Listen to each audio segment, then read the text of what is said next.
Everyone to our subcommittee hearing for work and welfare. The title of today's subcommittee hearing, Measuring Poverty, How the Biden Administration Plans to Redraw the Poverty Line, and Rob Resources from Rural America. I want to welcome our witnesses here today and thank you for joining us for today's hearing on measuring poverty. My name is Darin LaHood. I represent the 16th District of Illinois, which covers much of central and northwest parts of the state. The purpose of today's hearing is to highlight the potential executive overreach and major policy and budgetary implications of changing the nation's poverty measure, which drives decision-making about how federal funds are distributed to families in need. In May, as many of you know, the National Academy of Sciences report recommended the Biden administration replace the official poverty measure with what is called, quote, supplemental poverty measure, unquote, as the nation's headline poverty statistic and adopted as the nation's principal poverty measure. This report is concerning, as changing the measure would have profound implications for how federal assistance is distributed to millions of Americans across the country. For years, National Academy of Sciences reports have been quietly used as the basis for updates on how the federal government measures poverty.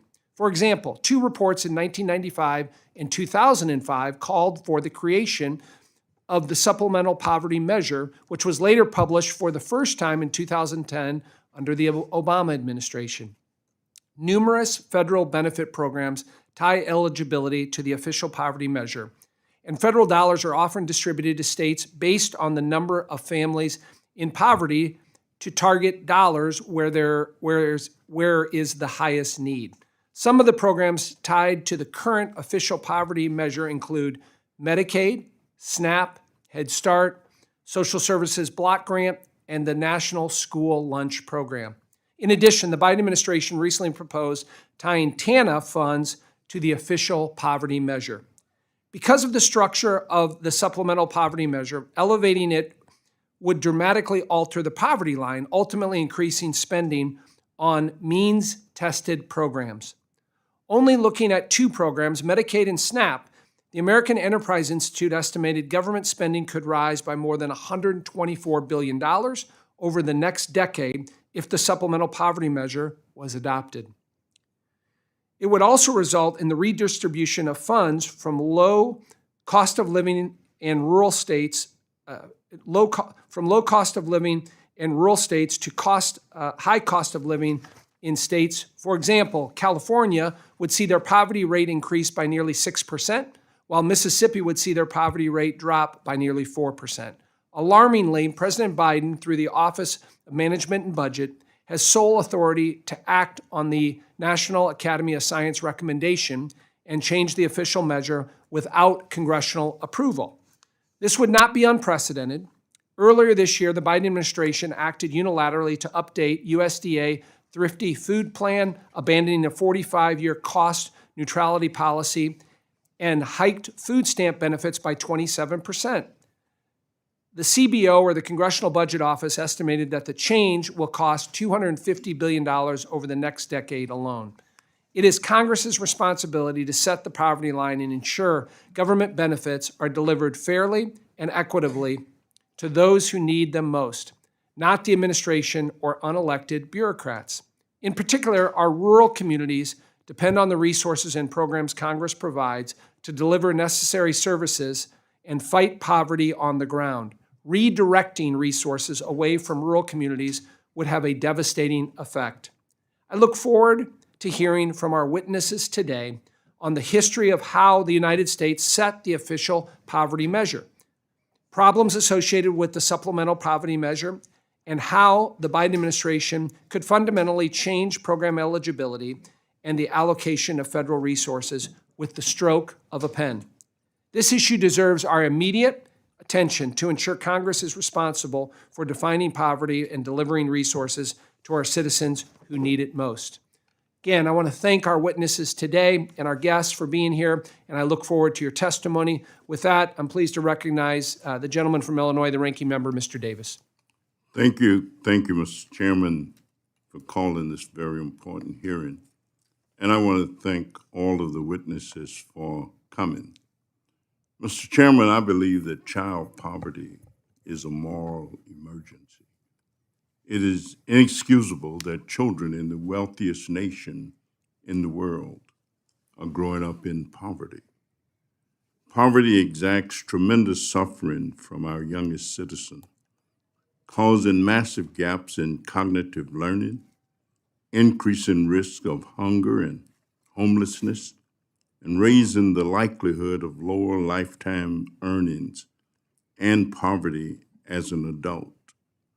In the face of that emergency, I am deeply concerned about how unproductive this Republican House remains frozen by an extremist agenda and failing at the most basic acts of governing while children and families wait. Due to strong federal investment by Democrats and President Biden, especially the expanded child tax credit, child poverty precipitously dropped by almost half between 2020 and 2021, the lowest rate on record.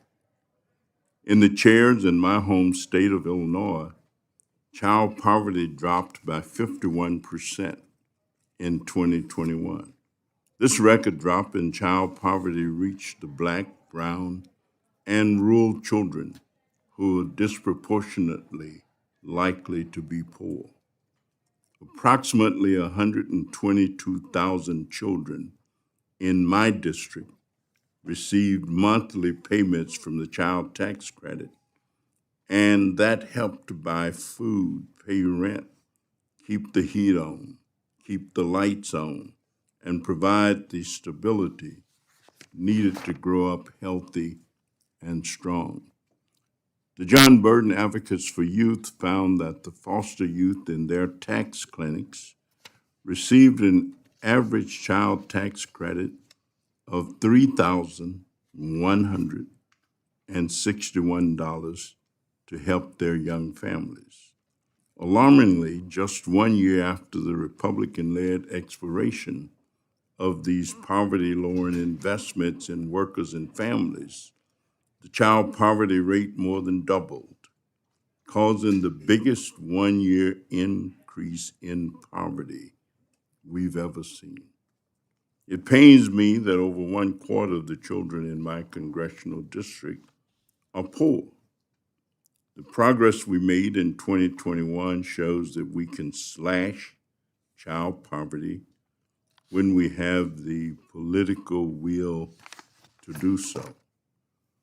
While I have a great deal of respect and reverence for academicians, I don't think that we really need academics quibbling about the nuances of how we measure poverty.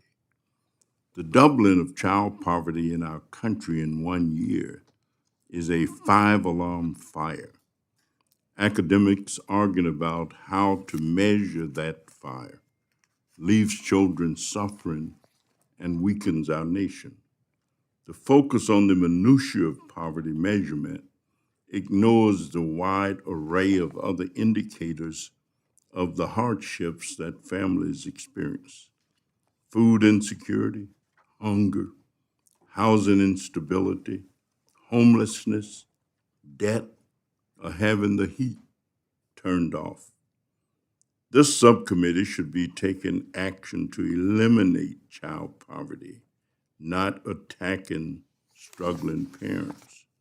We should restore the child tax credit, dramatically increase child care funding to address the child care cliff that will force some parents to leave their jobs, and enact comprehensive paid family and medical leave and other policies that research and experience prove effective.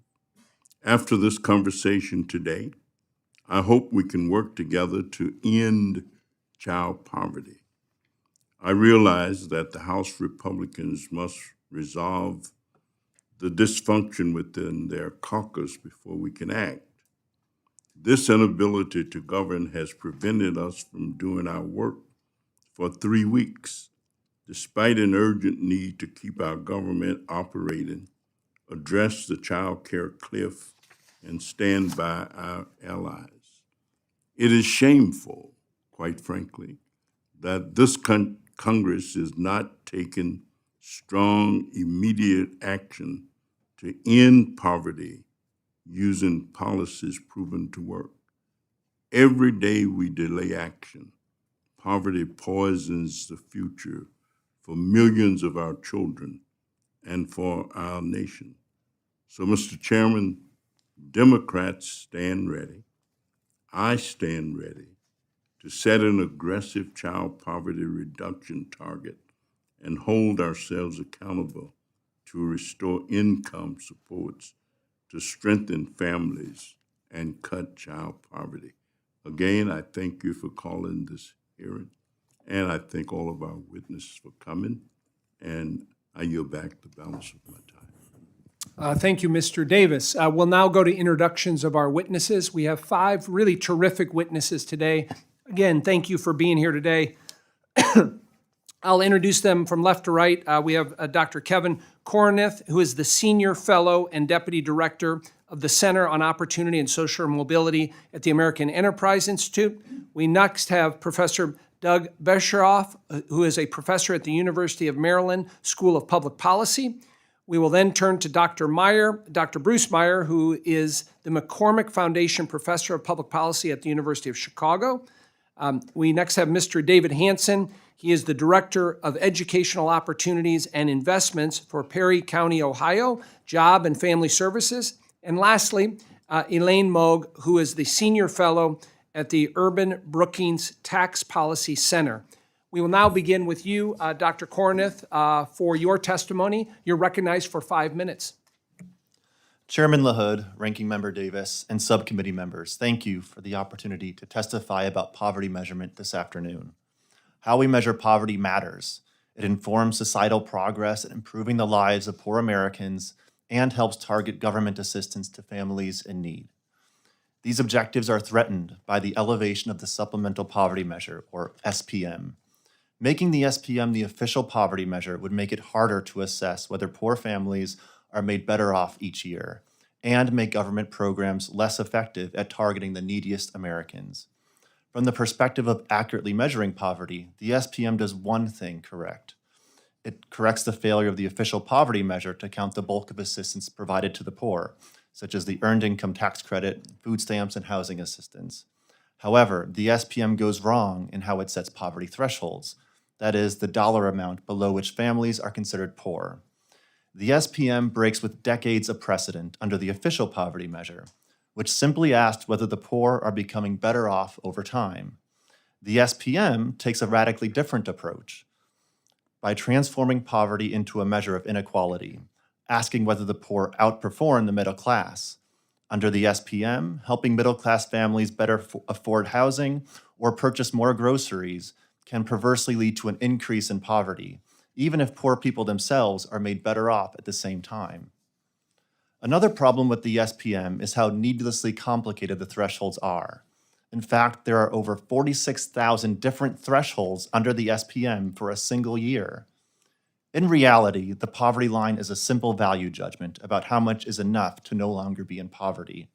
The complexity of the SPM thresholds obscures this basic fact, allowing experts to determine how much is enough under the false guise of scientific expertise.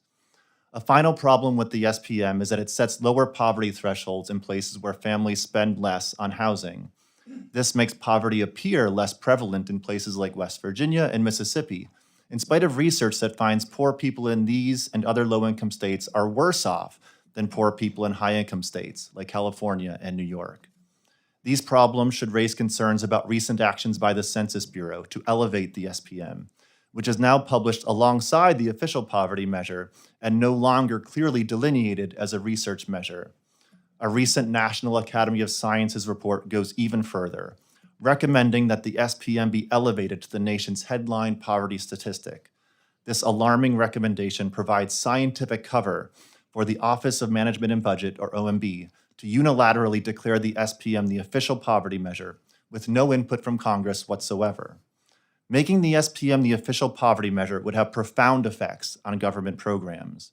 Over the years, Congress has pegged eligibility for programs like food stamps, Medicaid, Affordable Care Act premium tax credits to the official poverty line. For example, families must have incomes of no higher than 130% of the official poverty line to qualify for food stamps, and no higher than 400% of the official poverty line to qualify for ACA premium tax credits. Making the SPM the official poverty measure would automatically increase eligibility for these programs, and as a result, tack on an additional $124 billion of government spending over the next decade. Making the SPM the official measure would also reallocate federal aid from low-income states to high-income states because of the geographic adjustment of SPM thresholds.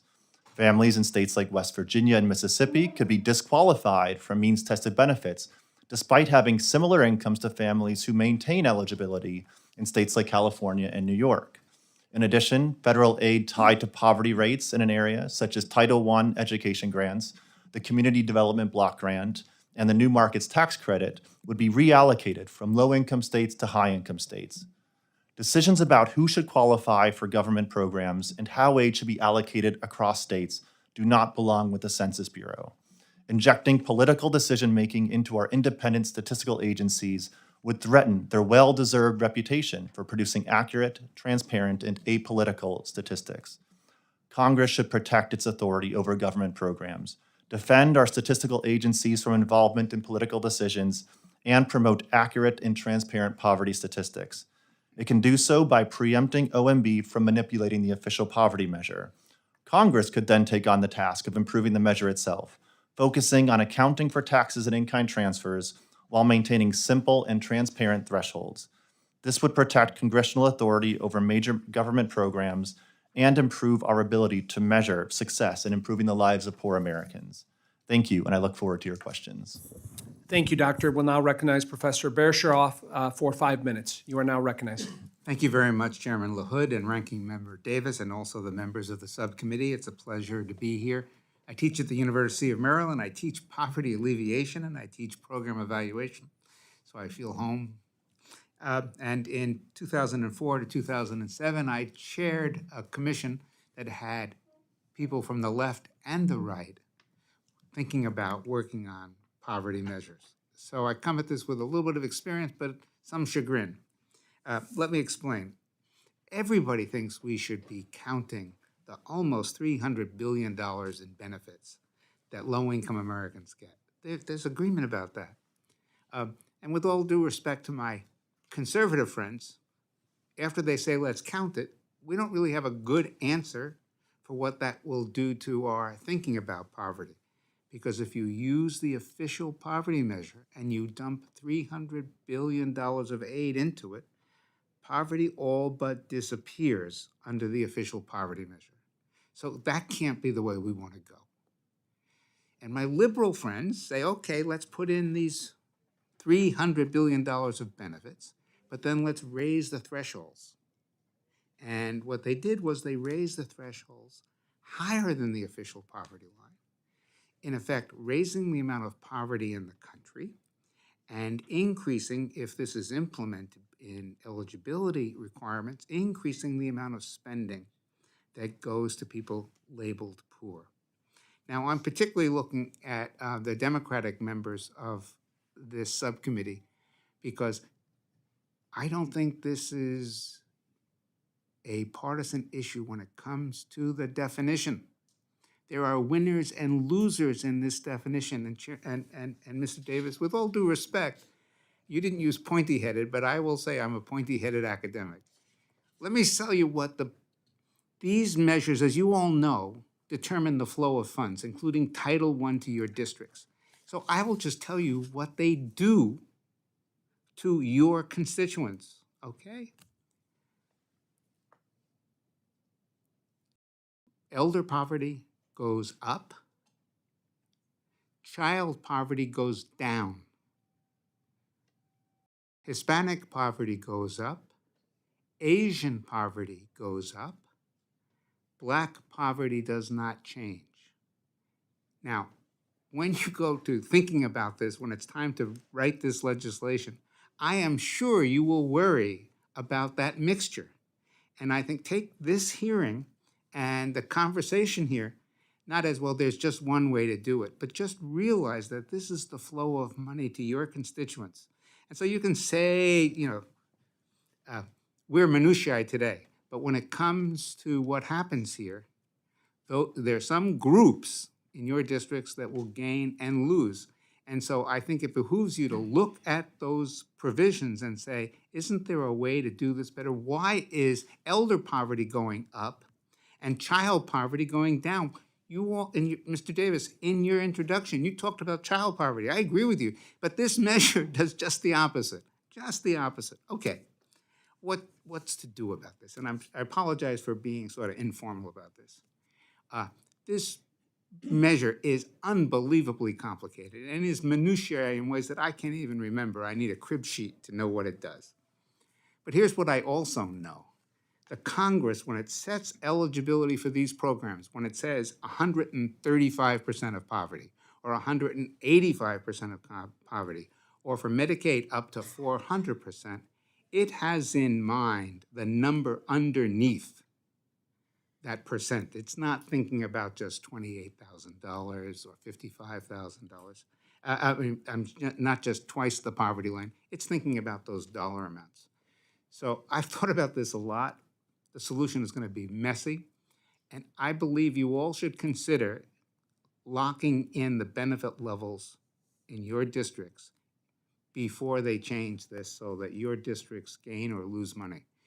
And I think that's the natural bipartisan approach here that will, in the short run, be an answer. In the long run, we have to deal with how we more accurately measure poverty. Anyway, I have 19 seconds more, and I don't need them. Thank you very much.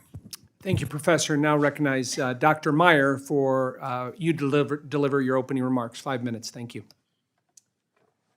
Chairman Smith, Chairman LaHood, Ranking Member Davis, and distinguished members of the committee, thank you for the opportunity. I'm Bruce Meyer, McCormick Foundation Professor at the University of Chicago. For 40 years, I have focused on the accuracy of government data. Sir, is your microphone on? Thank you. I've worked for and advised the main federal agencies measuring poverty. A recent National Academy of Sciences report recommended making the supplemental poverty measure the principal poverty measure. Such a change would be counterproductive. In my testimony, I have 6 conclusions. First, statistical agencies should focus on better measuring income and spending, rather than changing poverty thresholds that are value judgments and ultimately arbitrary. Those who devised the original poverty thresholds understood that where you draw the line is subjective or arbitrary. The thresholds set in the 1960s were picked to achieve a desired poverty rate, with the food budget decided on to achieve that end, rather than the other way around. This principle was overlooked in the recent NAS report that focuses on devising ever more complicated but ultimately arbitrary thresholds. Second, to better measure family income, we should enhance survey data with administrative data. When Census Bureau survey data on incomes such as earnings, pensions, or government payments are compared to individual tax or government payment records, they almost invariably indicate underreporting. Often close to half a given income type is missed in the Census Bureau's current population survey, the source of official poverty statistics. This problem has worsened over time. The Census Bureau realizes this problem and has supported 2 large-scale projects, one of which I lead, to combine administrative data with survey data. The administrative data come from the IRS and programs that pay out benefits. These data are currently only used experimentally.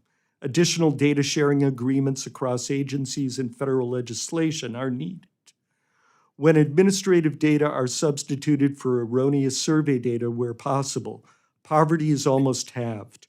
We can see that government programs reach more people. It just wasn't recorded in the surveys. The SPM makes the problem of income underreporting worse, likely because the income transfers and taxes it includes are particularly misreported. In response to the problem of underreported survey income, the Social Security Administration recently stopped 2 publications. Like the SSA, the Census Bureau should consider discontinuing the publication of poverty statistics until it has the combined survey and administrative data in place to measure income accurately. Third, consumption poverty measures are often more informative. Given that administrative sources of income are incomplete and they are not available historically, a good alternative is consumption data. Consumption poverty is a more direct measure of living standards and identifies a more deprived group of poor individuals, which is the goal of poverty measurement. The BLS began publishing consumption poverty this year. This effort should be further supported. Fourth, the much publicized poverty reduction claims for the expanded CTC are greatly exaggerated. Many have claimed that poverty of children doubled in 2022 because the 2021 temporary changes to the CTC expired. This example shows how statistics may be skewed by income data quality issues. Consumption poverty declined through this period as low-income families were able to afford to spend more on food, housing, and other goods in 2022 than 2021. One of the reasons for this is that they saved much of their stimulus payments. Even the Census Bureau income numbers say the CTC expansion played a much smaller role than the stimulus payments in this period, which makes sense since the stimulus payments were much larger. Even the 35% increase in 2022 child poverty the census attributed to the CTC changes, not doubling, is too high because it counted in the 2021 poverty numbers expanded CTC payments received as refunds in 2022, another reason to prefer the consumption numbers that get the timing right. Fifth, proposed poverty measurement changes should be based on evidence. The SPM does a worse job of identifying the most deprived families than either the OPM or consumption poverty measures. This happens in part because the SPM raises poverty in high income areas and lowers it in low income areas. Problematically, people in low income areas are markedly worse off, according to a wide range of indicators, including mortality, health, assets, long-run income, housing characteristics, ability to pay bills, education, and food security. Sixth and last, Congress should rethink its reliance on a broken NAS. Congress asks the NAS to provide advice on many topics. Unfortunately, the NAS mixes political judgments with its scientific tasks. The overwhelming political slant of report authors has been documented. As a result, large errors such as those in a recent CTC and child poverty report have gone unacknowledged and uncorrected. Thank you, and I look forward to your questions. Thank you, Dr. Meyer. Now recognize Director Hansen for 5 minutes. Great. Thank you, Chairman Smith, Chairman LaHood, Ranking Member Davis, and members of the subcommittee. Thank you for the opportunity to share my experience working in rural America with some of our most vulnerable citizens, and on how adjusting the current poverty line would impact our community and the services we provide. My name is David Hansen. I'm the Director of Educational Opportunities for Perry County Job and Family Services in Southeast Ohio. I lead Perry County's workforce development activities. I focus my work on guiding individuals out of government dependence through work and toward economic independence and security. There are 36,000 residents in our rural Appalachian community. The cultural and economic heritage of Perry County is deeply rooted in coal. The last coal mine closed in 2019. Having literally powered the industrial might of Ohio and the U.S. for decades, Perry County now ranks 76th out of 88 Ohio counties in terms of poverty. I urge you to consider a few examples I see that I can share out of many on how the specific proposal would work against rural communities as I understand it. To help our families, we rely on funding from TANF, Temporary Assistance for Needy Families, and on Medicaid, and on supports for childcare. Replacing the official poverty measure with the supplemental poverty measure would lower eligibility for these programs in Perry County. It would do the same to many other programs, including SNAP, the Supplemental Assistance for Needy Families program, and the National School Lunch Program. All of these are vital to food security, health, and childcare, and these in turn are essential in helping someone out of poverty through work and training. The proposal would impact large parts of our work funded by WIOA, the Workforce Innovation and Opportunity Act. WIOA is so important to us in increasing investment in skills and learning on the part of individuals, and so help them to hold good-paying, family-supporting jobs. under the supplemental poverty measure, Ohio's poverty rate would go down by 2.3 percentage points just by changing the definition. This means for Ohio less funding from federal programs that distribute dollars based on proportional poverty rates across all the states. But within Ohio itself, the impact on rural Perry County would be even greater. I estimate the proposal would lead to a decrease in the official county poverty rate of about 5 to 6 percentage points, or 25% of the current count. Yet none of the newly unpoor would actually be any better prepared for work-based independence or have better access to transportation or childcare or food security, all required for training and work. Here are some reasons why I believe it would work this way. Our community does not have access to the same funding streams as do urban areas and cannot afford many activities often related to resolving poverty that urban areas can. Their absence in rural areas adds significant costs in ways that may not be captured by the supplemental poverty measure. Some of our local governments have only 2% of the property tax funding base per resident than a typical urban county. As a result, we don't have community centers in Perry County for youth drug prevention activities, nor do we have year-round recreational facilities for adults for their health and engagement in supportive programs such as weight loss. Here's another very specific example. Our agency holds an annual back-to-school bash for TANF-eligible families in the summer. We share with them the basic needs for a new school year: backpacks, tennis shoes, school supplies, and their school spirit sweatshirts. In urban areas, better funded schools, and the property tax remains a large component of K-12 finance in Ohio, these better funded schools often get this organized and financed on their own. But in Perry County, it falls on our agency, and we use TANF for this event. I don't see how the 200 families who would be dropped from our back-to-school bash under the proposed new poverty measure would be better off for it.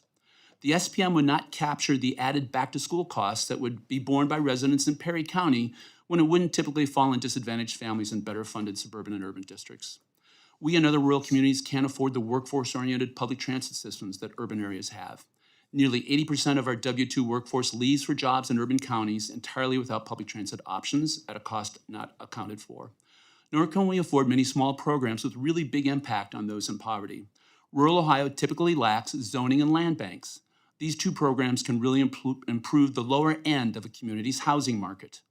The urban to rural disparity of funding and policy means that quality and livability per dollar evaluation of affordable housing in urban areas is, in my view, far better than what I've seen in rural Ohio. Many private activities of Perry County have withered with the loss of the coal industry and manufacturing. Social clubs, fraternal orders, union halls, and even churches, with all that they can do to help people in need, are in steep decline in the community. That's another uncaptured cost. Economically, we do not have a Walmart in the county, and the people we serve are not online to begin with, let alone on Amazon looking for inexpensive shopping. The high cost of diminished commercial activity can be seen in the absence of a private driver's ed school in Perry County. Driver's ed in Ohio is typically a small business activity, widespread in urban and suburban and small town Ohio. Instead, in Perry County, you have to leave the county to get a license. The added cost of fuel, vehicle access, time, and more to get a license is beyond so many of the people we serve, and it won't be captured by the supplemental poverty measure that I can see. As for my work, the lack of a driver's license is a major barrier in getting many of our customers to work and training. If the administration were to adopt this supplemental poverty measure, Ohio and rural communities like Perry County would suffer.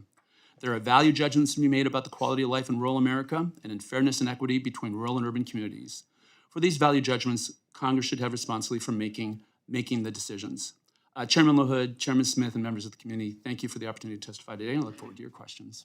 Thank you, Director Hansen. We'll now turn to our last witness, Ms. Maag, for your 5 minutes.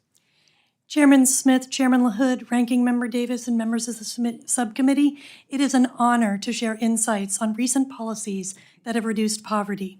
Investing in children, particularly those in families with low incomes, can produce a lifetime of benefits.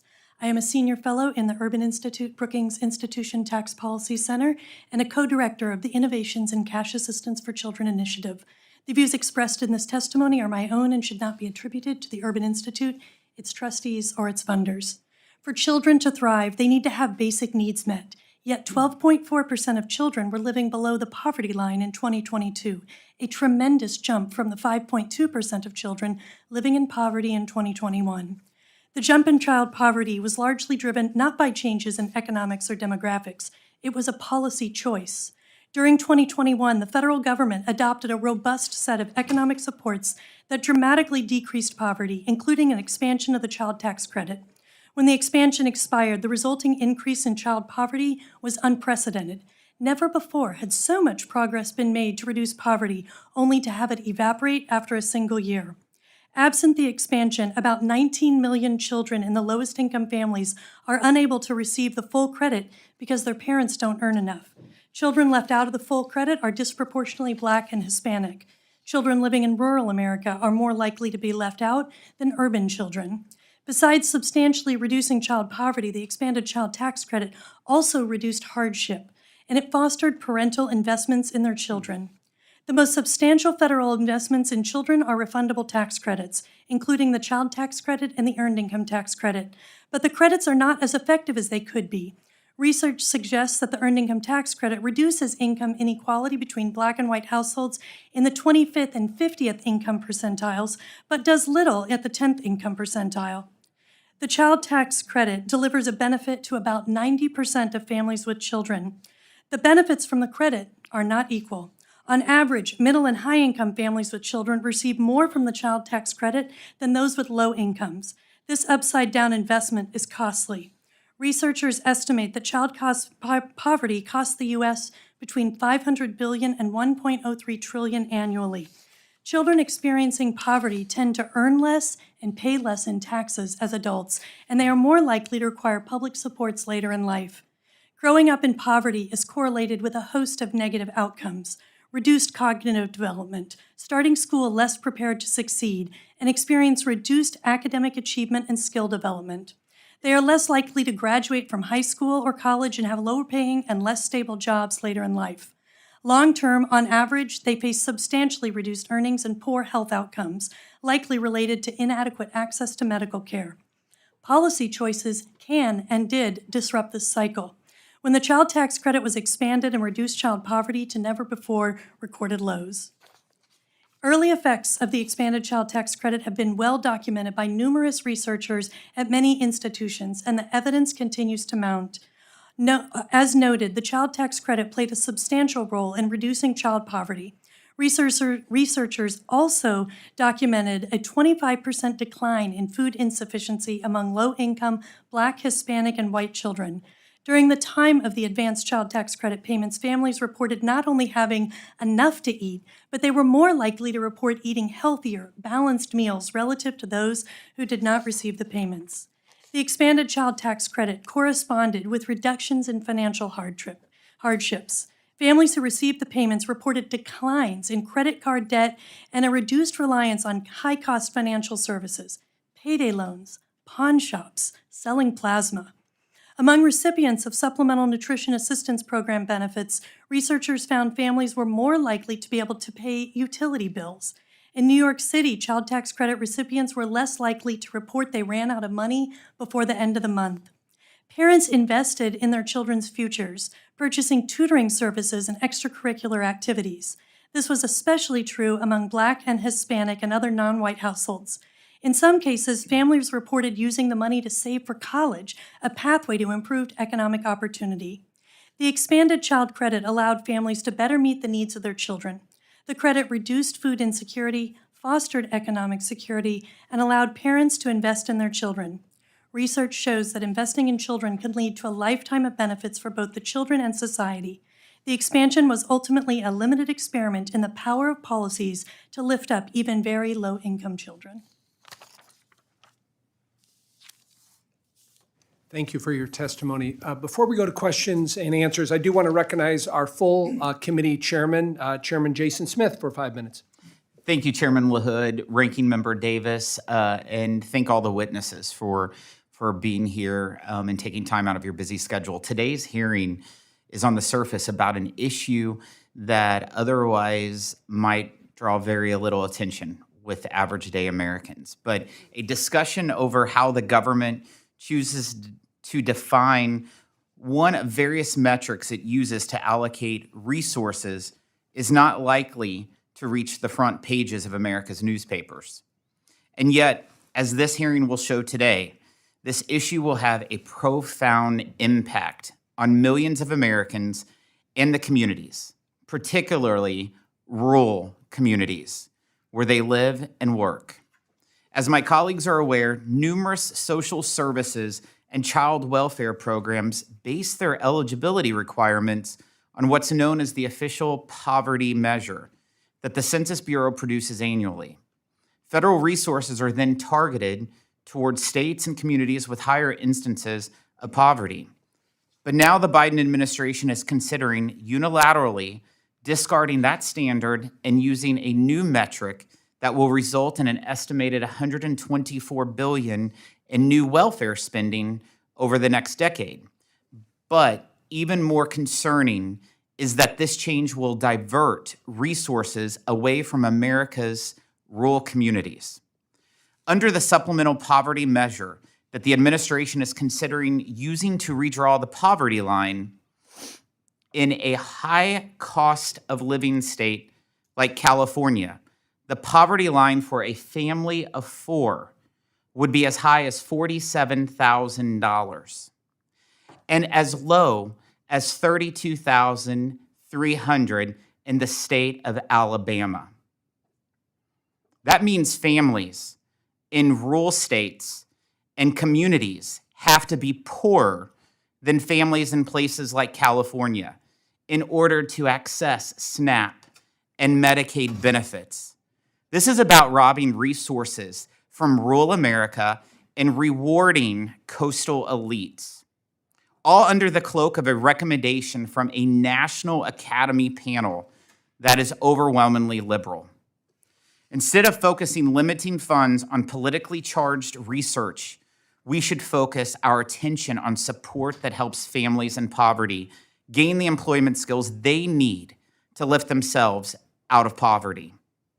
I also cannot help but mention that the metric the administration recommended is a useful tool for our Democrat colleagues because it inflates the actual benefits of massive federal spending through programs like the so-called America Rescue Plan Act. It gives them the ability to decry the loss of that sugar-high spending as soon as the money runs out. It's a not-so-clever attempt to demand more federal spending at all times, at all cost. Also troubling is the way in which this change is measuring poverty can come about. Under current law, the White House's Office of Management and Budget has sole authority to change the metric that is used.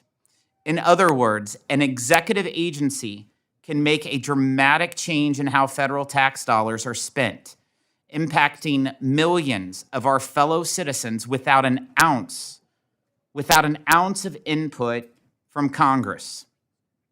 It seems appropriate that this committee should consider whether leaving that power in the hands of unelected bureaucrats is as foolish as it sounds. After all, the Constitution gives Congress the power of the purse, not the executive branch. That question is made all the more important considering that we are talking about programs that have a direct impact on millions of individuals and families struggling to just get by. Thank you, Chairman LaHood, for holding this hearing, and I yield back. Thank you, Chairman Smith. We will now proceed to question and answer portion of the hearing, and I'll recognize myself. As has been talked about, many federal programs have proportional allocation formulas that are based on a number of individuals living below the official poverty line and distribute funding based on each state's share of families in poverty relative to the other states. This is in order to target federal dollars to states and communities with the highest need. The higher the poverty rate a state has, the more federal dollars a state receives through programs like the Child Care Block Grant, Special Education Grants, and Community Development Block Grants. Likewise, the lower the poverty rate, the less federal dollars a state receives through these programs. This chart behind me and on the 2 television monitors here show the poverty rate change if the Biden administration were to adopt the National Academy of Science recommendation to replace the official poverty measure with the supplemental measure. As you can see, low cost of living states like Mississippi would see their poverty rate drop by nearly 4%, while high cost of living states like California would see their poverty rate increase by nearly 6%. The result of this change would mean Mississippi, which currently has the highest child poverty rate in the country, would receive fewer federal dollars, and California would receive more based on the new supplemental poverty rates. Dr. Corneth, you did the research behind this chart. What is it about the structure of the supplemental poverty measure that increases the poverty rate so much in California while decreasing so much in a state like West Virginia?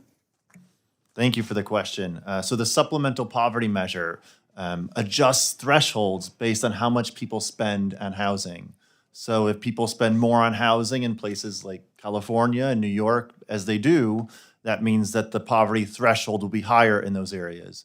By contrast, if people spend less on housing in places like Mississippi and West Virginia, we'll then have a lower poverty threshold in those areas. As a result of those differing thresholds, the poverty rate will be much higher in places where the cost of housing is higher in places like California. And can you comment the impact this is going to have on rural communities in particular? Yeah, so rural communities, in those places, families spend a lot less on housing. Therefore, the thresholds will be lower and their poverty rates will be lower. As a result, these block grants that are targeted to places with higher poverty rates, those will be less likely to be directed to those rural areas. And can you comment just procedurally, is it true the Biden administration could make the changes reflected on this map through executive action alone with no input from Congress or statutory changes? That's correct. There's something called Statistical Policy Directive 14. This is a statistical policy directive that's put out by OMB. Under their sole authority, the OMB director could change that with no congressional input whatsoever.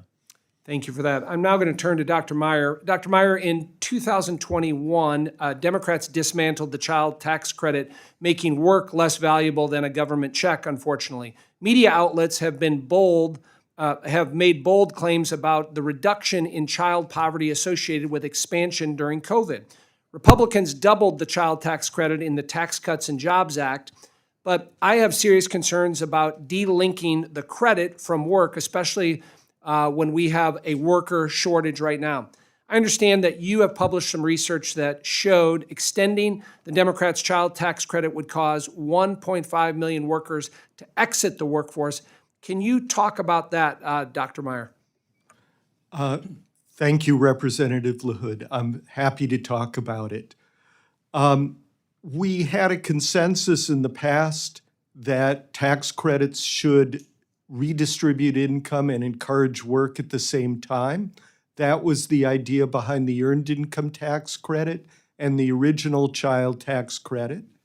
For 1 year, we had a tax credit that discouraged work by taking away the work incentive that was built in to the current and prior child tax credit.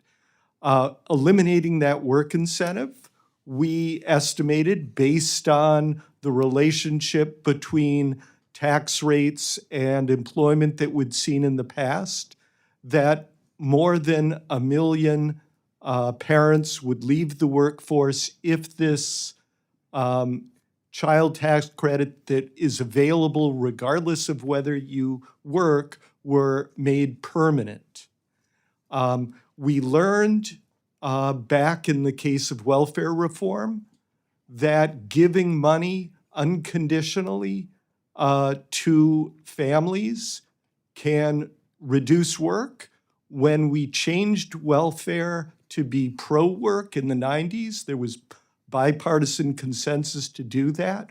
We saw that more than 1 million single mothers entered the workforce, and the living conditions of single-parent families improved substantially over time.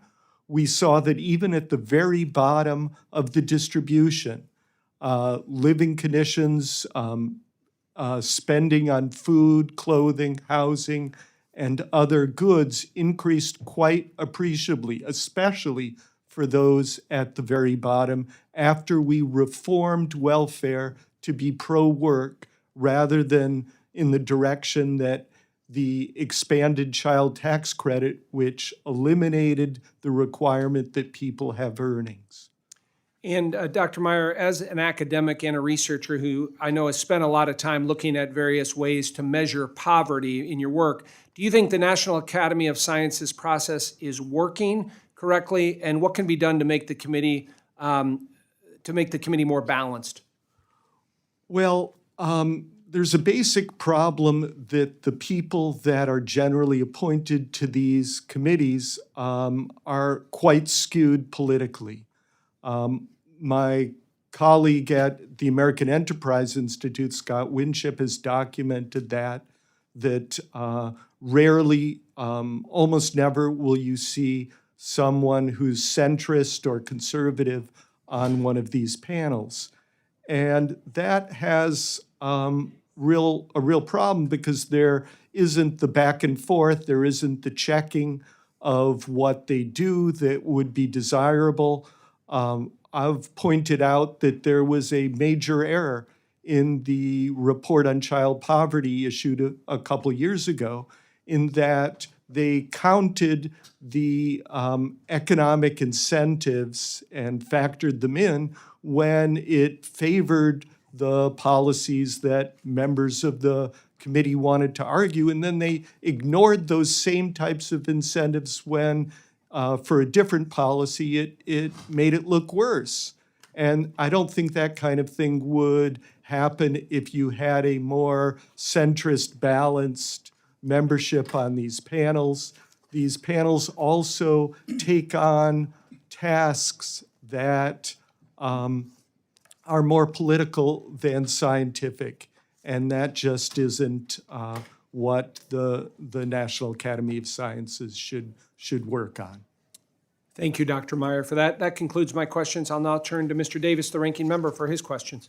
Thank you, Mr. Chairman, and thank you again for all of your participation. Professor Bershaw, I don't have much of a problem with research and measurement, but I do have some reservations sometimes about timing. So let me move on then and ask Ms. Maag.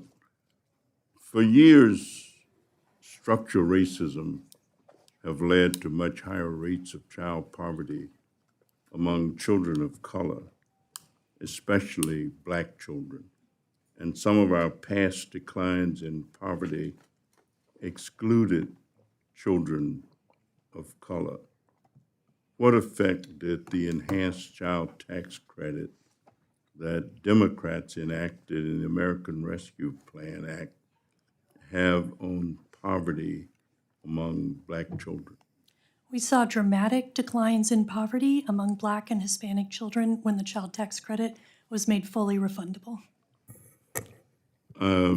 In 2018, my Republican colleague Mike Gallagher and I started the Congressional Trauma-Informed Care Caucus to promote greater awareness of the challenges people face after exposure to trauma.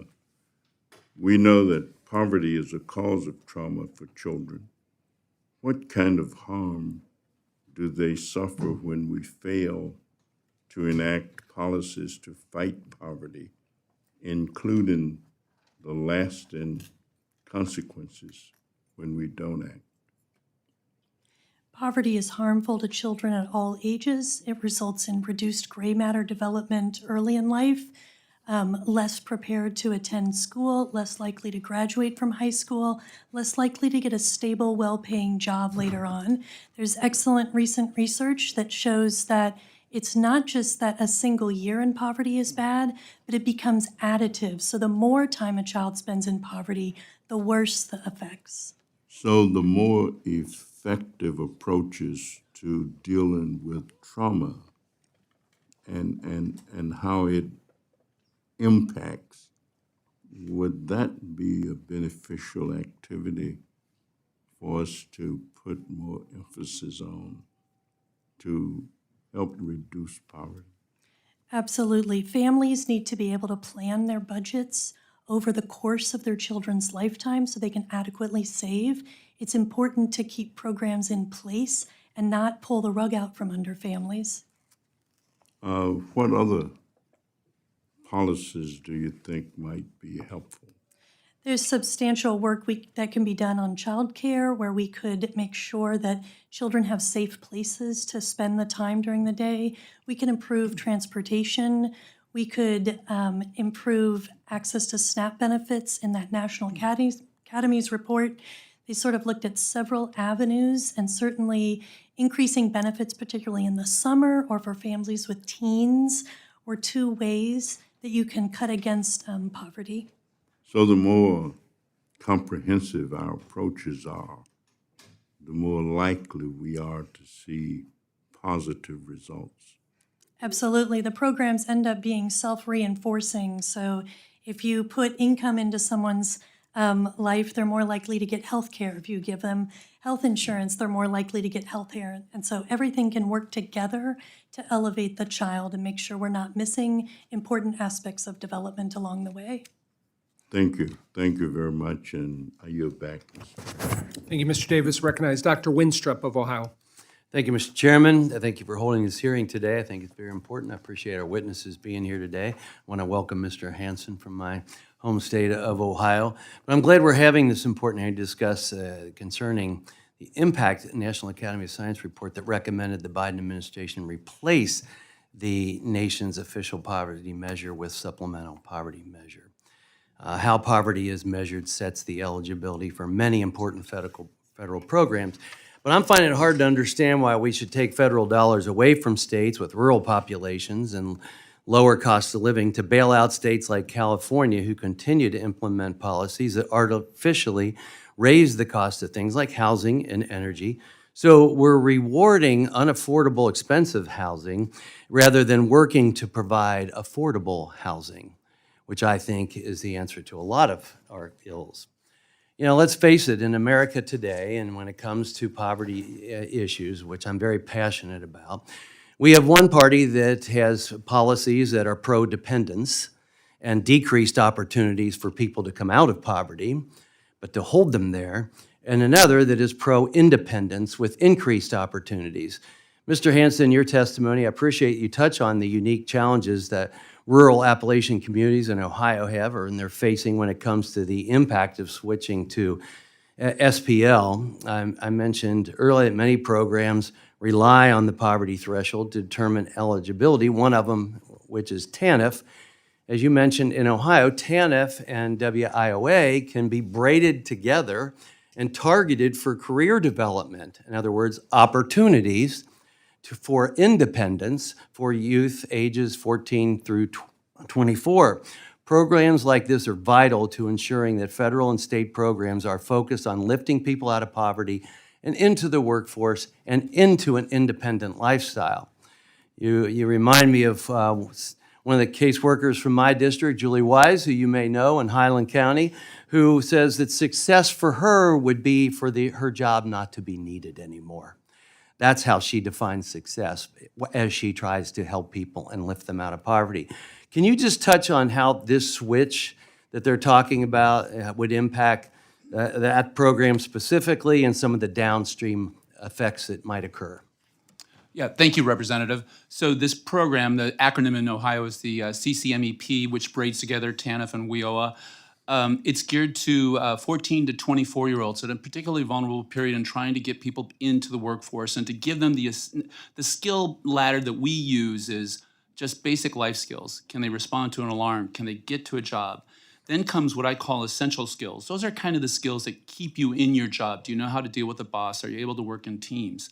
Well, we have to start with 14-year-olds in trying to develop that skill level. Eventually, they do reach the highest level of learning the jobs that are, the skills that are required at a specific workplace. We are seeing in Central Ohio, on the borders of Representative Kerry's district and your district as well, pretty strong economic growth. But the demands, those are for mid-skilled and higher jobs. And it is really a challenge to help people understand that in a sense, this country, once upon a time, you stopped at 9th grade. Then we made a lot of progress by going to 12th grade. Now you got to go to 14th grade. Yet we have to really get that journey starting pretty early on. I would love to actually extend it somehow, and this would be a TANF avenue to start talking to 5th and 6th graders about their careers. In Ohio, the K through 12 system's been charged with that. They're stepping up their game, but there's still so much more that can be done to take advantage of the opportunity that's out there. Thank you. Thank you. Dr. Rinth, can you touch on how switching to the supplemental poverty level would create perverse incentives for states with high cost of living to continue regulating and artificially increasing the cost of things such as housing and energy?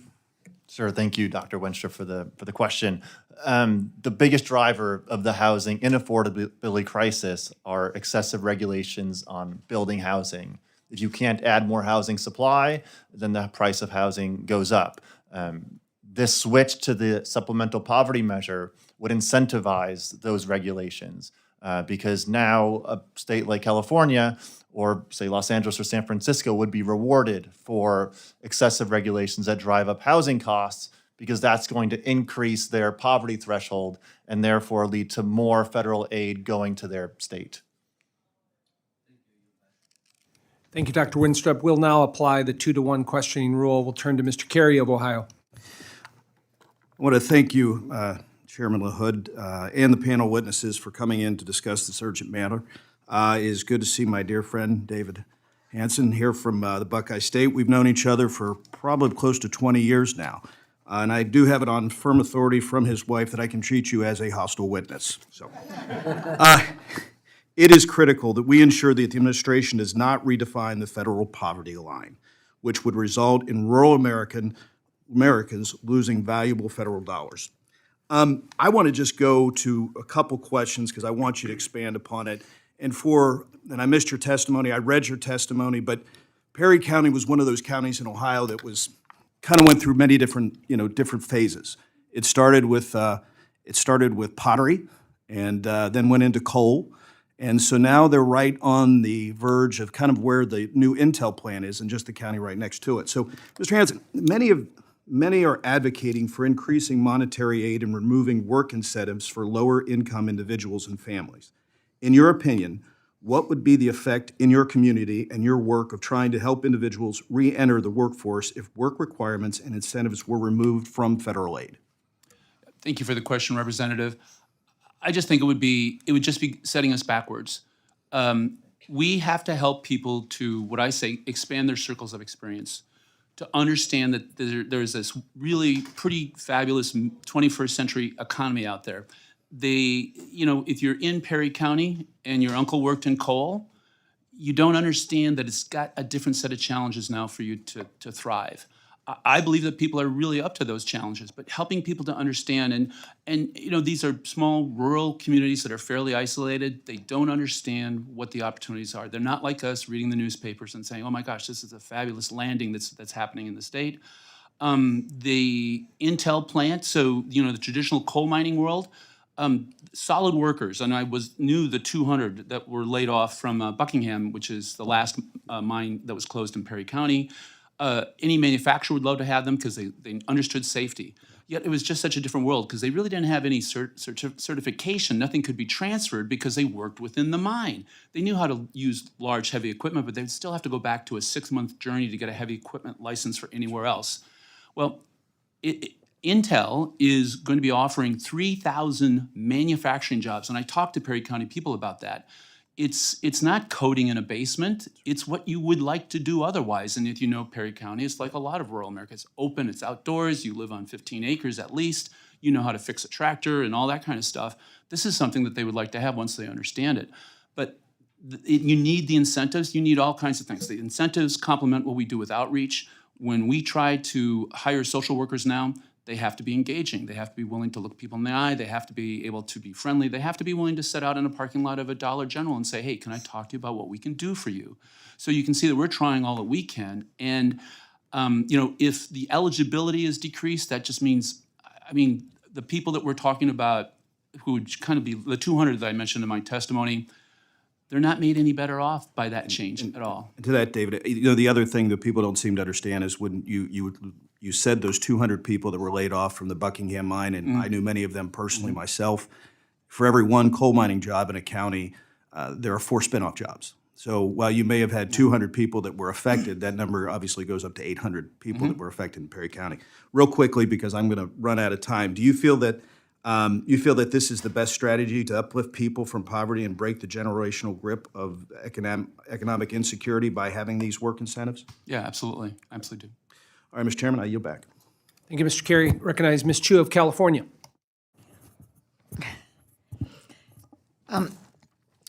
Children living in poverty endure lifelong adverse impacts on their childhood development and are at risk for poorer outcomes in health, developmental delays, and lower academic achievement. In my home state of California, despite having the 6th largest economy in the world, 1 in 5 children are living in poverty. That's nearly 2 million children. That means children struggling to learn because they have hungry bellies or who aren't getting the rest they need because they do not have a safe place to sleep every night. Unfortunately, income thresholds used to measure poverty in the United States remain much too low. So many households with children with incomes that greatly exceed the poverty line still experience significant financial insecurity and hardship. And that's why the supplemental poverty measure takes into account expenses like taxes, childcare, and out-of-pocket medical costs, and also accounts for benefits that reduce poverty like Social Security and the Earned Income Tax Credit. Of course, let us be clear. These measures remain at the level of recommendations by the National Academy of Science and are not what the title of this hearing says, that the Biden administration plans to redraw poverty lines, which is actually untrue. So, Ms. Maag, can you tell us why the SPM is important for policymakers, how it's used? Can you describe how its data better reflects the lived experiences of families with children? And does its conclusion align with other surveys' findings of increased material hardship over the past year? The official poverty measure essentially asks you how much resources do you have before the government gets involved. The supplemental poverty measure gives you credit for everything you did on the governmental side. So when we see the supplemental poverty measure gives you credit for the expanded child tax credit. So we see poverty decline. We don't see that in the official poverty measure, even though we know all this money went into households, because it's not sensitive to tax payments. Supplemental poverty accounts for the different costs of living and allows us to better understand whether people are able to meet their needs. And how is it used? It's used merely as a gauge of how well our government programs are doing. That's why the National Academy panel recommended we talk about it instead of just the official poverty measure. So it's a supplemental way of talking about the experiences of children. That's correct. Ms. Maag, it's clear that the best way to fight poverty is not to undermine independent data and research, but to learn from its findings and to do what Democrats on this committee throughout Congress and in the White House have been fighting for, which is restoring the expanded CTC. I also want to repeat that every one of us, Republicans and Democrats, have constituents who rely on this support. And they include people like Daisy, my constituent, who is a teacher in Pasadena and used the monthly CTC to support her young son, finally give him a comfortable way to live and rebuild her savings. So, Ms. Maag, can you talk about why direct cash support is so effective at reducing poverty? What did families typically buy with their CTC checks? And how do these benefits show up in the long-term outcomes for children who are lifted out of poverty because of benefits like the CTC? Parents know what's best for their children, and so they're able to direct the resources in ways that are most efficient and productive. I come from Kansas. It's hard to get to work because of transportation systems. It's easy to find childcare. Here in DC, childcare is very expensive. And so when you give people a cash benefit, they're able to use the resource most wisely. The result is we saw improved healthcare, we saw reduced debt, we saw people making investments in their children in tutoring, saving for college, buying nutritious meals. It was sort of a whole lifetime of benefits depending on what your child needed. And let me say, I'm a big proponent of expanding another powerful tool, the Earned Income Tax Credit, and expanding the age at which you qualify for it. Can you talk about how this credit would work with CTC to help both families and workers not raising children?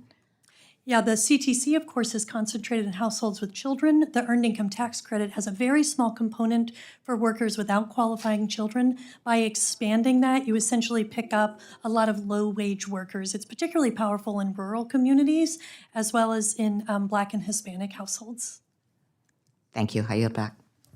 Thank you. Recognize Mr. Moore of Utah. Thank you, Chairman. Dr. Corinth, by your estimate, if the administration were to replace the official poverty measure with the supplemental poverty measure, it would increase the government spending on Medicaid and SNAP alone by $124 billion over the next decade. This number would be even higher when you factor in the dozens of other federal and state programs that are based on the official poverty measure. Do you have a sense for how much more it would be spent if every program that relied on this metric were updated to reflect the recommendations by the National Academy of Sciences? Thank you, Mr. Moore, for the question. So there are over 31 different means-tested programs that are tied to the official poverty line and would thus be affected. Of those, there are 5 entitlement programs where spending would necessarily rise once you increase the poverty line. Of those 5 programs, Medicaid and SNAP are the 2 largest, and that's why I focused on those 2. But other important ones include the ACA, Affordable Care Act premium tax credits, Medicare Part D low-income subsidies, and the National School Lunch Program. Altogether, these 5 programs amounted to $954 billion of spending in 2021. So this would be a big change for these programs to increase eligibility. And I think, to put it in plain English, what we've kind of heard from both arguments here is that, yeah, it costs more to live in California, and there's more higher costs in places like Washington, D.C., so we should provide more money. If we do that, will that incentivize policymakers in those areas to put in the right policy that will reduce costs over time, the actual problem, or would do the opposite? It would have the opposite effect.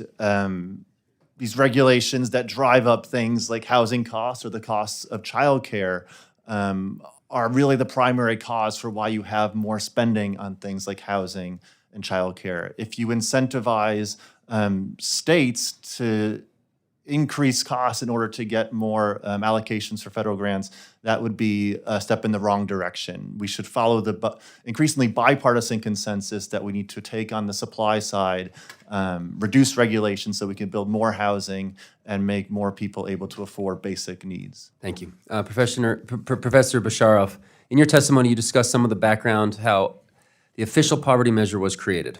While it's not perfect, can you describe how that measure is a useful tool to see how well families are doing in the economy? Yes, thank you for the question. So if you trace the official poverty measure across recessions and demographic changes, you can see them all in the official poverty measure. You can see the vast increase in retirement wealth that happened to the elderly. You can see the decline in poverty when the economy is doing well. In fact, if you track unemployment with the official poverty measure, you pretty much know what's going to happen to poverty. When you add the SPM, what you're really measuring is government spending. And that's a very valuable thing to have. It's just not the way you keep track of how the economy is treating low-income people. It is the way for measuring how the government is treating low-income people. And those are 2 different things. Would you, continue on, Professor, is it true that the presidential administrations regularly use the National Academy of Sciences as the basis for updates on how the federal government measures poverty? Yes, but I can't imagine a Republican or a conservative president ever doing that again. And if I could spend 15 seconds Please. here, we have a president now who might not, but might do this thing. We might have another president who could easily change the table here with 2 changes. Count Medicaid benefits, which the SPM does not do, and count Medicare benefits. You count 2 of those, and you will really shift the table on who gets anti-poverty money.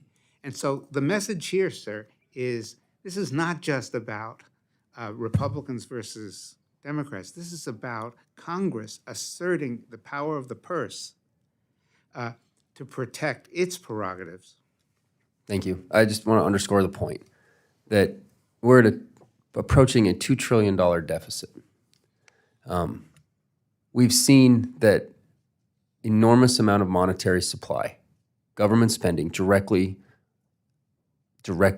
impacts our inflation, and it creates a high inflationary measure. I don't think that can't be rebutted, in my opinion. And if we continue to argue that, look, costs are high, things are expensive, we got to give more money in these programs, like that's just simply not going to solve the problem. It's not going to incentivize the right type of policy. I agree with the same concept with tuition. Like, let's just kind of forgive some tuition, and then the universities are going to drive their prices down. Like, that is a nonsensical place to be, and we have to be willing to look at how to help people, encourage them to get out of poverty, and that's what this whole entire committee should be focused on. Thank you, and I yield back. Thank you, Mr. Moore. I recognize Ms. Steele of California. Thank you, Mr. Chairman LaHood, for holding this hearing, and thank you all the witnesses coming today. I'm thankful to hear from these leading experts on this, as this committee acts on these issues, and this is very important for our future and our future of generations too. Dr. Corinth, the National Academy of Science report is certainly alarming in their suggestion to elevate the supplemental poverty measure as the nation's headline poverty statistic. We have three leading experts on poverty measurement testifying before our committee today, yet I see none of your names on the list of authors of this report. Did the panel of authors for this report include any conservative perspectives? Thank you, Ms. Steele, for the question. There were 13 members on the National Academy of Sciences panel which made this recommendation about the SPM. Of those 13, 12 had either donated or worked for a Democratic administration. 0 had donated or worked for a Republican administration. And as you suggested, it's not for lack of supply of willing or capable experts with differing perspectives. As you mentioned, there's people at this table who are not asked to serve. There's others as well who have the expertise, who could have served but were not asked and should have been. So this report must be really skewed at this point. It's certainly skewed based on the panel members, and I don't think that it reflects the academic consensus about poverty measurement. Thank you. Professor Besharov, if I pronounced it wrong, I'm sorry. No, that's fine. You have done a tremendous amount of research on measuring poverty. These measurements are full of deep statistical analysis, but at the end of the day, deciding who is and who isn't in poverty is a moral judgment. Do you think it is right to unelected bureaucrats to have such power, or the ability for one administration to make such dramatic changes to the poverty rate? Do you believe this should be the role of Congress to set the poverty line? Well, thank you for the question. As I was trying to suggest in my previous answer, we are at an important historical point where many of the norms of the past are changing. The norms about what a president will do or not do without the consent of Congress. And I would put this at that very high level of concern. It is about poverty measurement. It is about food stamp benefits. It is about military action. I can think of all sorts of things that the Congress has, in a sense, delegated great discretion to a president.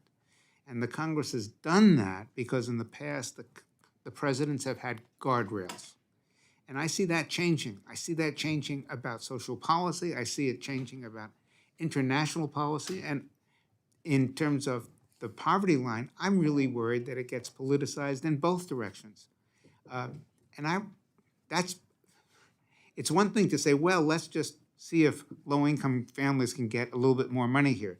The other side of this is if we have a President Trump, I mean, one of the things he could very easily say is, well, let's see how we can benefit the people who voted for me. And I don't think that belongs in a poverty measure, either direction.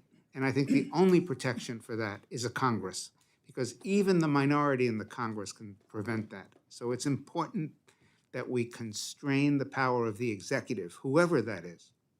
Thank you, Professor.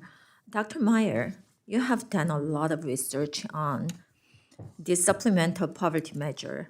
This can get very technical, but you can explain in simple terms some of the problems with the SPM and how that measure can inflate and misrepresent current poverty numbers. Thank you for the question, Representative Steele. I don't have a lot of time, so let me just say that one of the worst problems with the SPM is that you'd like the poverty measure to identify the most deprived individuals, because that's ultimately the goal of poverty measurement. And the supplemental poverty measure in practice does not do a good job of that. It does a worse job than the official poverty measure and consumption poverty measures. One of the reasons for it is the issue that we've been focused on, that it would raise poverty thresholds where people can afford to spend a lot on housing. And those areas tend to be the areas where people are better off by a lot of indicators, and it would cut the poverty thresholds in areas where people are especially suffering. Thank you, Dr. Meyer. Thank you, Chairman. Thank you, Ms. Steele. Recognize Ms. Moore of Wisconsin. Thank you so much, Mr. Chairman. Thank you, Ranking Member, and I thank all of our witnesses for their extraordinary testimony here today. I've been listening very carefully, and I want to make sure I understand what we're talking about here. The official poverty level, how many of you think that the official poverty level, were someone have to live off that, is enough for any size family to live on, whether it's in Mississippi or in New York? If that were their only source of income, how many of you think it's enough? You, Ms. Maag? You, Dr. Corinth? Should I respond? Yeah, just very So I quickly. think the reason for that is, so Congress has tied SNAP eligibility for, say, 130% of the poverty line, or ACA. But I mean, if someone just had poverty level wages and that was all the income they had, it's a baseline. Yeah. And anything, but you don't really think people can live off that, right? I think that's a value judgment for you all to make. That's a not value for an judgment expert. for us to make. So I'm very interested in this notion of consumption. Given the examples that all of you have talked about with the, someone talked about the coastal elites on California. I don't live there, in New York. Do people have any choice about how the high cost of housing is? I mean, you can be living in some rundown rat-infested tenement, or you can be homeless in Oakland, California, and the cheapest property you could get could be $1,500 a month. And so the poverty measure there, I understand, is different than it would be in rural Arkansas. Does this consumption data measurement address that, Dr. Meyer? Would we be able to be more equitable if we use that measurement? I think absolutely we would be able to be more equitable. It's not that there aren't people who are very deprived everywhere in the country. This is a question of figuring out where people are the worst off, because we want to direct resources especially to people who are the most worst off. Right. We wouldn't want to skew the data by having a measurement of, say, rural Mississippi and say this is the level at which we expect people in New York or Brooklyn or Chicago that this is the standard. And so you're going to have too many poor people if you raise, just say the OPM, not even the SPM, but if you just change that, you'll end up spending $124 billion because you're going to now disclose that we have more poor people. Isn't that really what the argument might be, Miss Maag, that this is a disclosure issue here? That's right. Consumption, we don't have adequate data to really understand what people consume. Moreover, people consume using credit cards and the high-risk payday lending, selling plasma. These aren't the marks of an advanced society, and they certainly don't take a whole person's whole well-being into account. With regard to this, okay, go on, Dr. Besheroff here. So what's tricky about this is, under the SPM, Black poverty doesn't change. Hispanic poverty goes up. Child poverty goes down. Elder poverty goes up. So all the questions you're asking are very valid. The answer to them is the way the Congress then sets the eligibility. It's 135% of the poverty line for food stamps, SNAP, 185 for WIC. These are judgments that are made program by program. And I think, speaking for myself only, the concern I have is that congressional set of decisions will not necessarily be the ones we'll have in the future if they change the poverty measure. I'm not disagreeing with whatever the number is, but the Congress keeps setting different ones anyway. But the thing of it is, don't people need more help with housing and food? I mean, if you live in New York, I just can't imagine living there. And the most direct way to do it, ma'am, is to say the housing benefit is not 150, it's actually, I think, by local costs, but the answer is not to make it 150% of poverty, it's to make it 175% of poverty. Sneak one more question in. Sure. I don't know where you guys are getting this data, other than Mr. Hansen, you said you think it's a setback for us to take away work requirements. Mr. Maag, is there any data? I haven't read any literature that demonstrates that the child tax credit keeps people from working. It's an incentive to work. All of a sudden, you have extra $300 if you've got little bitty kids, and you can still work without being punished or without having to hide it or wondering if your social worker's going to catch you or bust you. Is there any evidence that there's a decreased work from refundable tax credits? Evidence from multiple studies showed that families that received the child tax credit continued to work at the same rates as families who didn't receive the credit. There's also evidence that people use the child tax credit to pay for work supports such as transportation and childcare. Like places like Lorain, Ohio, which has no public transportation. I don't know how these people get to work. Mr. Chairman, thank you for your indulgence. I yield back. Thank you, Ms. Moore. Recognize Mr. Smith of Nebraska. Thank you, Mr. Chairman. Certainly thank you to our panel. These issues, I'm glad we can engage on this and certainly hear diverse perspectives and perspectives that I hope can lead to better outcomes. I worry when arbitrary designations are leveled across the country, viewing one state at a time monolithically. I don't like it when that happens even to Nebraska, and we're, 3 House seats. That's not a lot. Not to mention other states too that have, far more, I should say, just more diverse needs across their state, across the demographics. And so I just am very concerned that the federal government, especially without a vote of Congress, because I happen to think that you take this subcommittee right here, just us, I think we could come up with both sides more appropriate designations than what this proposal seems to outline. And it obviously gets folks in a defensive posture, especially when there's evidence that it's not a complete report, doesn't show a complete picture of reality.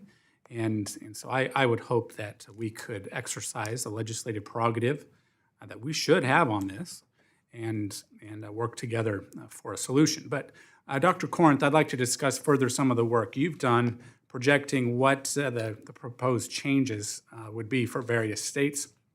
In addition to the chart that Chairman LaHood discussed earlier showing how replacing the official poverty measure with the supplemental poverty measure, SPM, would direct funding away from poor states and channel those dollars to rich states. You also created this map here behind me now. This one shows how the poverty line would change for a family of four if SPM were elevated. How is it that a family in California making $47,000 across the state, or a family in Colorado making $40,000 across the state, doesn't matter where they might live within the state, would be considered in poverty, while the same family just across the border from Colorado, say in my home state here, and this corner of Colorado and this end of Nebraska, pretty similar in terms of cost of living. And but how would you explain this and perhaps what you would propose instead? Sure. So thank you, Mr. Smith, for the question. I don't think it makes sense to say that someone who has $47,000 of income in California is somehow worse off than someone who has $47,000 in one of those other lower income states. So I think that this solution is to have a constant poverty line across states. And that claim is based on research by Dr. Meyer, which actually finds that people who are near the poverty line in these different states, those who are in the lower income states, places like Mississippi and West Virginia, are actually worse off in terms of their food insecurity, the quality of their housing, and their health and even mortality outcomes than those near the poverty line in places like California. Thank you. Let me just reflect back. I know that when we talk about rural issues, rural is a different dynamic, one state to another. Even within my own district, rural looks different than, say, remote or what some folks would call a frontier. And yet, we've been able, I know I don't want to speak for my colleagues necessarily, but I know we've worked together on channeling resources to people in need. And I think one of the best things that I want to point out right now is that those of us on both sides of the aisle here that care about making sure that people in need receive the benefits that can be most helpful and most appropriate to leading to better outcomes, that will happen far more appropriately with the legislative prerogative rather than throwing something out there from the administration that I think will harm people in need. And that's what concerns me greatly. And I would hope that we can continue to focus on this. Thank you again, Mr. Chairman. I know we've been working on this. I had the honor of chairing this subcommittee a while back and focusing on what we can do most effectively to positively impact people in need. That's what needs to be our focus rather than arbitrary designations. Thank you. I yield back. Mr. Smith, thanks for your comments on that. I now recognize Mr. Evans of Pennsylvania. Thank you, Mr. Chairman. Thank you, the ranking member, for your having this session. Thank you very much. I hope I get your name right, Miss Maag. Maag. I'd like to start out with you. Can you describe the impact of the CTC had on reducing financial hardship for families, and how did this allow families to invest in other aspects of their children? We did work at the Urban Institute that shows it allowed people to pay off debts, even families with fairly high incomes. It also reduced food insufficiency. We did some work that was joint with other organizations that showed it allowed families to invest in their children and save for college. What does the latest research say about how families, particularly Black and brown families, are struggling following the expiration of the expanded refundable tax credit? As soon as the child tax credit payments ended, we saw dramatic increases in food insecurity among Black and brown households. We know from research by Bradley Hardy that the programs that exist today, the Earned Income Tax Credit, it's just not as good at addressing Black and white income gaps as a program like the Child Tax Credit when it's fully refundable. Thank you, Mr. Chairman. I yield back. Recognize Ms. Tenney of New York. I just want to say thank you, Mr. Chairman and Ranking Member, and also thank you to all of you on the panel and for your hard work in this really important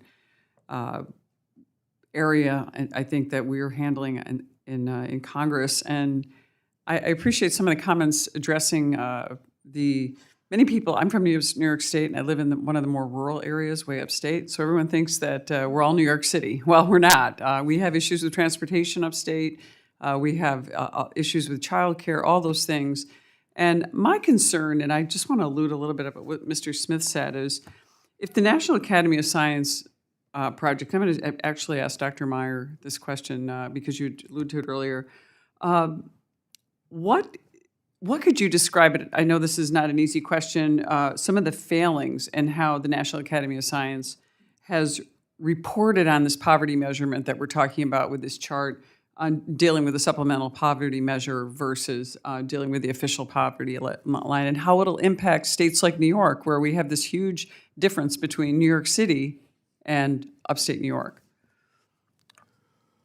So the supplemental poverty measure and the National Academy of Sciences report, as Dr. Corinth has emphasized and other panel members have emphasized, would really shift where we say the worst off are.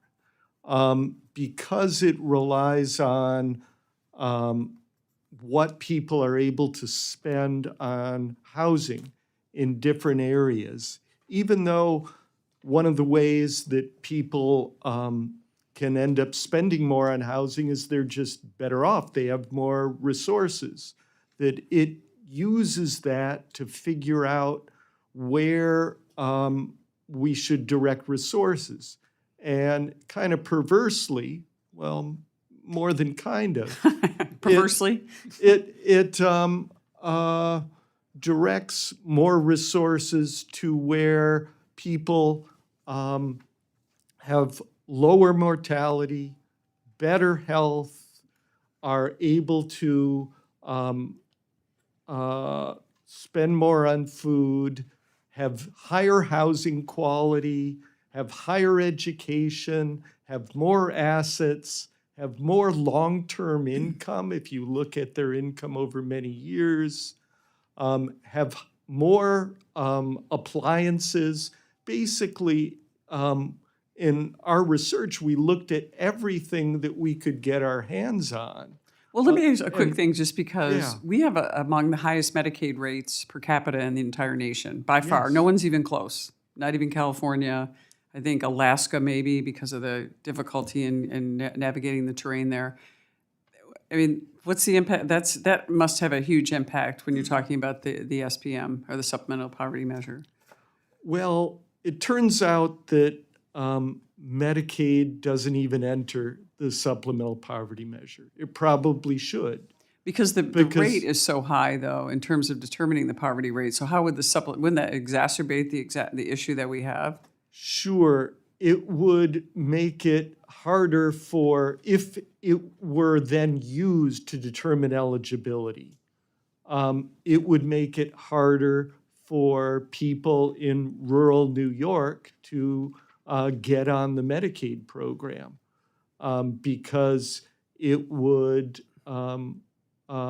lower The threshold. the thresholds. Let me ask So- a quick question, Mr. Hansen. I love the work that you're doing on trying to get people back to work. And I just wanted to ask you about if we increase the amount of tax credits without a work requirement, what kind of impact is that going to have on employers? Because I'll tell you, the number one issue that I face every single day in my district is that we can't find people to go to work, and employers are willing to give bonuses, free childcare, pay 100% of health care. Can you tell me what you think that would do, and if you think it's a bad idea to remove the work requirement? So Representative, what we offer most is the training to get into those kinds of jobs, because I bet the employers that you're talking about, generally speaking, are talking about a higher demand in terms of jobs. And for the people we work with, that's a choice they have to make. So in a rural community, you went to the same high school where your parents went to and where your grandparents went to. And, there's no choices along the way. But when we want them to take an extra step and to get more training, that's a choice. And so incentives make a difference on the margin. There's many for whom it doesn't, but there's very many for whom it does. But would you say that it's better to have incentives to go to work as opposed to incentives to stay home? Better to have incentives to go to work, yes, absolutely. Thank you. I appreciate it. My time's out. Thanks, Mr. Chairman. Thank you. Recognize Ms. Sewell of Alabama. Thank you, Mr. Chairman. I think that I agree with Adrian Smith about our focus being on designation. Would really ask Ms. Maag, would you talk to us about whether or not there is a Biden plan to actually substitute the official poverty rate for the supplemental poverty rate? I have not heard or seen any evidence that there is a move to replace the poverty rate. In fact, the report says the SPM should be elevated as a way to show the progress that's happening with government programs, not as a way of determining eligibility. It's a little bit circular even, because the SPM would count the benefit of the earned income tax credit or child tax credit or SNAP benefits. So you couldn't, base eligibility on that since it's endemic inside the measure. Right. Conspiracy theories and squabbling about the designation doesn't change the fact that the reality about poverty. I represent Alabama's Black Belt, a very proud product of Alabama's rural Black Belt. But our rate of poverty is much higher than the rate in Alabama writ large. And the reality is that lots of the kids that I represent go to bed hungry. We as a committee do make choices. And I have to tell you, I'm proud of the fact that during the pandemic, that the House Democrats decided to make fully refundable the child tax credit. It cut poverty in half. This is not a statistic. I just want to talk just about how it did it in my district. The fact of the matter is that so many more of my constituents had money in their pockets monthly. Because we paid it monthly, and because we made it fully refundable, there are lots of families in my district, the working poor, who don't make enough to pay taxes. And so by getting that fully refundable, you actually brought in a whole nother swath of people who otherwise would not have been able to get the child tax credit. Can you talk to us about whether or not the child tax credit somehow decreased rural America? Because I don't think that that's true. I actually don't think that somehow the child tax credit made it worse for rural America versus versus urban. Can you talk a little bit about that? Sure. The evidence suggests that a larger share of rural children are left out of the child tax credit today than urban children. And so when we made the credit fully refundable, it meant children in urban areas had equal access to the credit. Moreover, there's evidence that people, when they have low incomes, they delay getting health care and they are hungry. And what we saw let's talk about this work requirement. I haven't seen evidence in my district that people are incentivized when they get Medicare, Medicaid, when they get SNAP benefits or TANF benefits. In fact, the majority of the people who receive SNAP in my district have children under the age of 16. So when I think about the face of welfare or the face of SNAP or the face of CTC, it's a child's face that I see, not some, welfare queen. So talk to me about whether or not CTC and other anti-poverty measures actually discourage work. Do you believe that? And the statistics show that? The research at the Urban Institute suggests that no, it does not discourage work. There has been some evidence that sometimes people would, a secondary earner might stay home with their child. You might see families with very young children more likely to stay home. But that has a lot to do with the fact that childcare costs are so high. Exactly. And a lot of people would say it, in some circumstances it's good. The Bipartisan Policy Center recently released a report. They said that estimates that suggested that there was a large disincentive to work were overstated. They were anomalies in the data, and they weren't what the majority of studies were showing.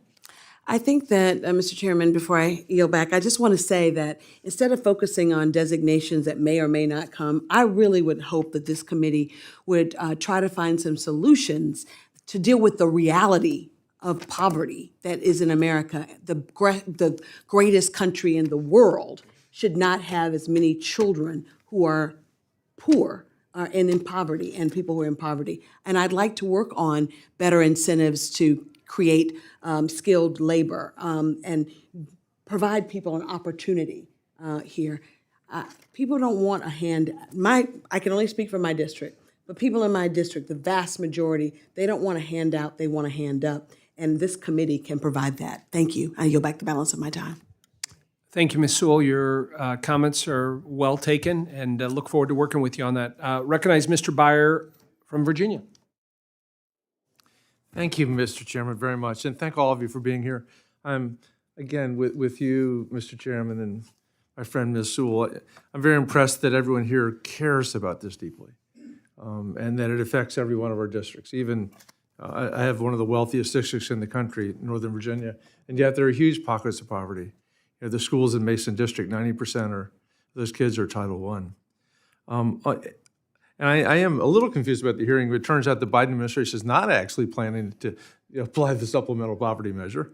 That should be a relief to everyone here.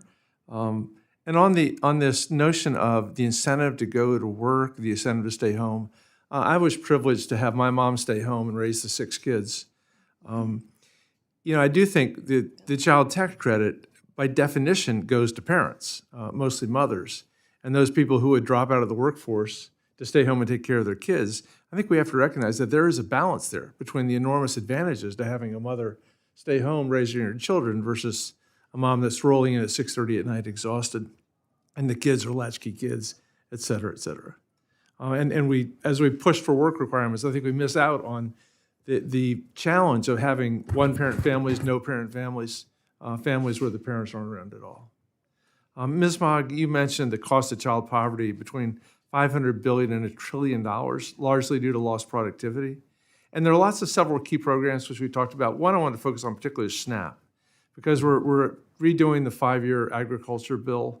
There have been a number of Republican amendments already to make SNAP benefits ever harder to access. 5 or 6 times a year, I'll work the food banks in Northern Virginia, and the lines are sometimes, you can't see the end of the line, especially down near Fort Belvoir, where are mostly soldiers and their families standing in line.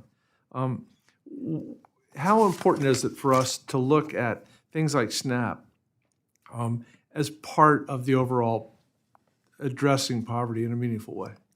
Research we did at the Urban Institute suggests that these programs are interconnected, and so we ought to be supporting the whole child.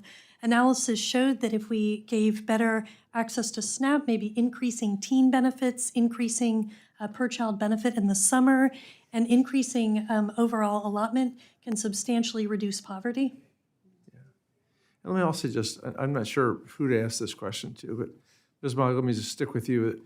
It seems to me from a poverty perspective, the real challenge we have is that people make too little money, that you have an awful lot of people working full-time. I spent a lot of time in Southwest Virginia, where there are a lot of jobs, and they're jobs that are all going begging, but they all pay $7.25 an hour. And we're pushing them up to some to $8 and $9. And how do you ever raise a family on that or not be dependent on government transfer payments? I had the extraordinary privilege of being U.S. Ambassador to Switzerland for 4 years, where there was virtually no poverty. You know, the embassy Marines always have the Toys for Tots program. They stopped it because they couldn't find any kids to give it to. But when I left in 2013, the minimum wage was $48,000 a year. So my Republican friends reasonably hate the transfer payments, taking from the the wealthy and giving to the poor. And it's a great source of structural discord in our country. What if you didn't have to have transfer payments because we pay people a living wage? And we stay away from all that too much. But If jobs pay enough and they allow people to cover their childcare costs and their basic needs, then people are more able to go to those jobs to work. So it's absolutely a way to lift people out of poverty. And interestingly, it would lift you out of both SPM poverty and OPM poverty if you had higher earnings in your household. yeah, and I think it's also really important to note, there's a study last week that the average Fortune 500 CEO makes 399 times the average income of his other employees, not the least paid, but the average of the rest of his employees. The money is there, the resources are there. We're an extraordinarily wealthy nation, but they tend to be concentrated in a few places and not shared with the vast majority of the people that we really care about. Mr. Chairman, I yield back. Thank you, Mr. Meyer, for your comments. That concludes our questions and answers. And I want to thank my colleagues on both sides of the aisle for the very substantive and comprehensive questions and dialogue and conversation today. And obviously, I want to thank our 5 witnesses here today for your valuable testimony and for adding to the conversation that we're having here today. As we have seen, changing the nation's official poverty measure would have profound implications on how federal assistance is distributed to millions of Americans across the country. And I hope with the dialogue we had here today, we can work together in a bipartisan way to ensure Congress is the final arbitrator of the setting eligibility for vital programs we create for Americans most in need. Please be advised that members will have 2 weeks to submit written questions to be answered later in writing. Those questions and your answers will be made part of the formal record. With that, the committee stands adjourned.